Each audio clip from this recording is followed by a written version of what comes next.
మా ఆయన నా బాధ ఎంత చెప్పినా అర్థం చేసుకుంటలేడు అసలు. నా బాధ ఏంటని కూడా అడగట్లేడు అసలు. ఛీ! ఏంటో ఏమో నా బతుకు.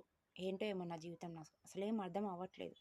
రోజు కిచెన్‌లోకి పోయి వంట చేస్తున్నప్పుడు కిచెన్‌లో బల్లులు 2 నన్నే చూస్తున్నాయి మింగేతట్టు. సేమ్ అట్లనే రోడ్ మీదకొస్తే ఒకడుంటాడు మిడిగుడ్లోడు. ఆడికేడ జనాలు కనపడనట్టు అట్లనే కళ్ళలో కళ్ళు పెట్టి గుడ్లప్పగించి చూస్తాడు. మిడిగుడ్ల మొఖం ఏసుకొని మిడిగుడ్ల మొఖపోడు. ఆని మొఖానికి ఇంకొక టోపీ, ఆ టోపీ కిందకెళ్ళి ఇట్లా చూస్తుంటాడు కళ్ళు కనపడనట్టు. ఎందుకో మరి అట్లా చూడడం. హ్మ్.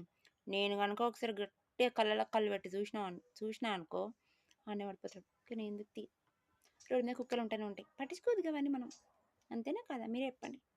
ప్రతి కుక్కని పట్టించుకుంటా పోతే మన టైం అంతా వేస్ట్, మన ఎనర్జీ వేస్ట్, మన నోరు కాలైపోతుంది. అంతకుమించి ఎందుకు వాడు మిడిగుడ్ల ముఖం పెట్టుకొని ఎప్పుడు ఆదాన్ని చూడనట్టు పర్సనాలిటీ ఉన్నోళ్ళని చూస్తారు, పర్సనాలిటీ లేని వాళ్ళని చూస్తారు, ఎవరిని విడిచిపెట్టరు. చచ్చిపోయిన శవాన్ని కూడా విడిచిపెట్టాయి మనుషులు. అందరిని అంటలేనబ్బా, అర్థం చేసుకోండి కొద్దిగా.